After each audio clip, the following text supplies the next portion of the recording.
ಈ ಕಾರ್ಯಕ್ರಮದ ಪ್ರಾಯೋಜಕರು ಗಡಿಯಾರ್ ಗ್ರೂಪ್ ಆಫ್ ಕಂಪನಿ.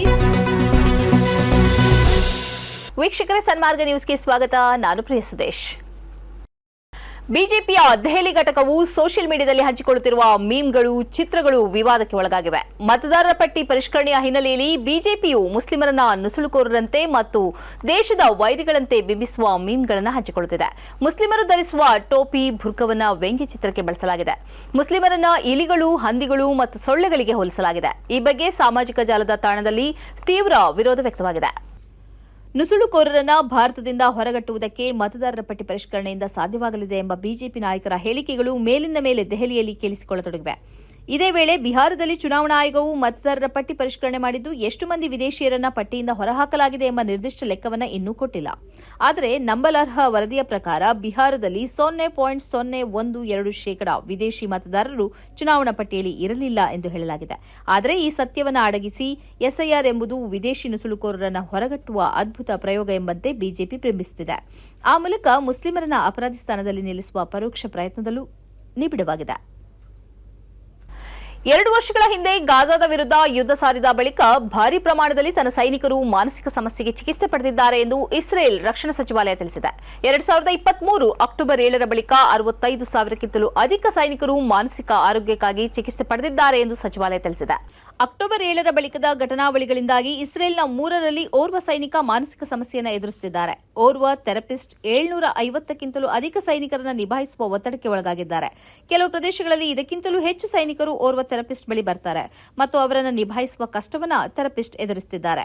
ಕಳೆದ ನವೆಂಬರ್ನಲ್ಲಿ ಹೆದಿಯೋ ಅಹರನೋಟ್ ಎಂಬ ಇಸ್ರೇಲ್ ಪತ್ರಿಕೆಯು ಇಸ್ರೇಲಿನ ಸೈನಿಕರ ಮಾನಸಿಕ ಸ್ಥಿತಿಯ ಬಗ್ಗೆ ವರದಿ ಮಾಡಿತ್ತು. ಡ್ರಗ್ಸ್ನ ಸಮಸ್ಯೆಯೂ ಇದೆ ಎಂದು ಅದು ವರದಿ ಮಾಡಿತ್ತು. ಸೈನಿಕರ ಆತ್ಮಹತ್ಯೆ ಪ್ರಕರಣದಲ್ಲೂ ಭಾರೀ ಹೆಚ್ಚಳವಾಗಿದೆ.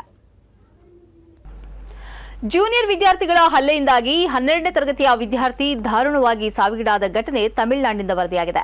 ಕುಂಭಕೋಣಂ ಎಂಬಲ್ಲಿಯ ಸರ್ಕಾರಿ ಶಾಲೆಯಲ್ಲಿ ಈ ಘಟನೆ ನಡೆದಿದೆ. ಹಲ್ಲೆಯಿಂದ ಗಂಭೀರ ಗಾಯಕ್ಕೆ ಒಳಗಾಗಿದ್ದ 12ನೇ ತರಗತಿಯ ವಿದ್ಯಾರ್ಥಿ ಆ ಬಳಿಕ ಸಾವನ್ನಪ್ಪಿದ್ದಾನೆ. 2 ತರಗತಿಗಳ ವಿದ್ಯಾರ್ಥಿಗಳ ನಡುವೆ ಘರ್ಷಣೆ ಉಂಟಾಗಿತ್ತು. ಆ ಬಳಿಕ ಸೀನಿಯರ್ ವಿದ್ಯಾರ್ಥಿಗೆ ಹಲ್ಲೆ ನಡೆಸಲು ಜೂನಿಯರ್ ವಿದ್ಯಾರ್ಥಿಗಳು ತೀರ್ಮಾನಿಸಿದ್ರು ಎಂದು ತಿಳಿದುಬಂದಿದೆ. ಡಿಸೆಂಬರ್ 4ರಂದು ಈ ಘಟನೆ ನಡೆದಿದೆ. 15 ವಿದ್ಯಾರ್ಥಿಗಳನ್ನು ಬಂಧಿಸಲಾಗಿದೆ. ತಲೆಗೆ ಉಂಟಾದ ಏಟ್ನಿಂದ ವಿದ್ಯಾರ್ಥಿ ಸಾವಿಗೀಡಾಗಿದ್ದಾನೆ. ತಲೆಯಲ್ಲಿ ರಕ್ತ ಹೆಪ್ಪುಗಟ್ಟಿರುವ ಕಾರಣ ಶಸ್ತ್ರಚಿಕಿತ್ಸೆ ನಡೆಸಲಾಯಿತಾದರೂ ಪ್ರಯೋಜನಕ್ಕೆ ಬರಲಿಲ್ಲ. ಬಂಧಿತ ಆರೋಪಿಗಳು ಅಪ್ರಾಪ್ತರಾಗಿರುವುದರಿಂದ ಜುವೆನಲ್ ಹೋಂನಲ್ಲಿ ಇರಿಸಲಾಗಿದೆ.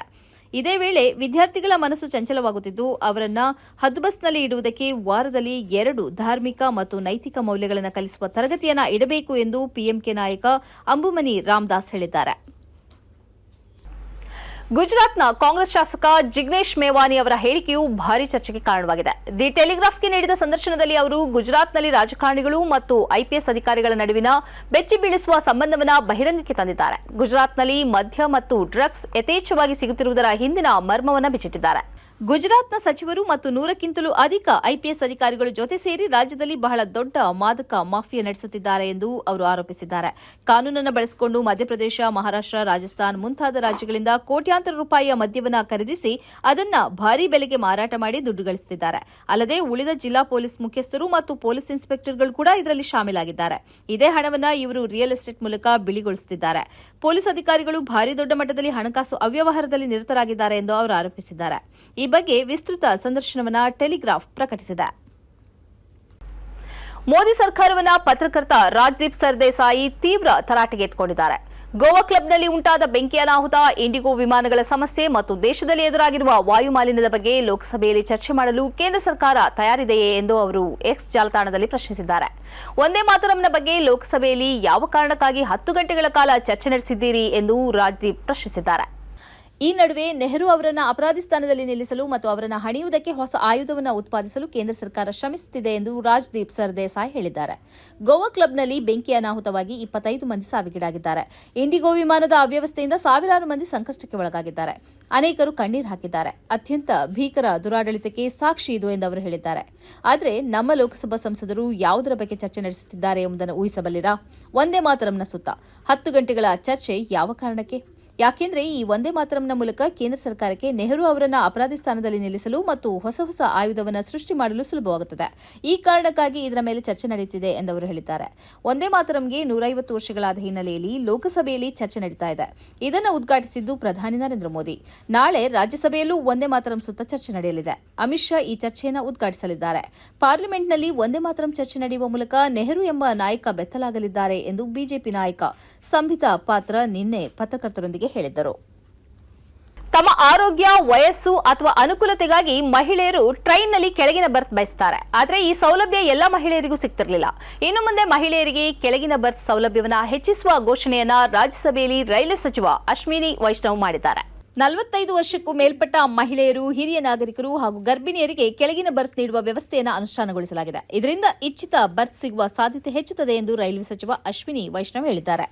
ಸ್ಲೀಪರ್ ಕ್ಲಾಸ್ನಲ್ಲಿ ಪ್ರತಿ ಕಂಪಾರ್ಟ್ಮೆಂಟ್ಗೆ 7 ಕೆಳ ಬರ್ತ್ ಮೀಸಲಾತಿ ಮಹಿಳೆಯರಿಗೆ ಇರಲಿದೆ.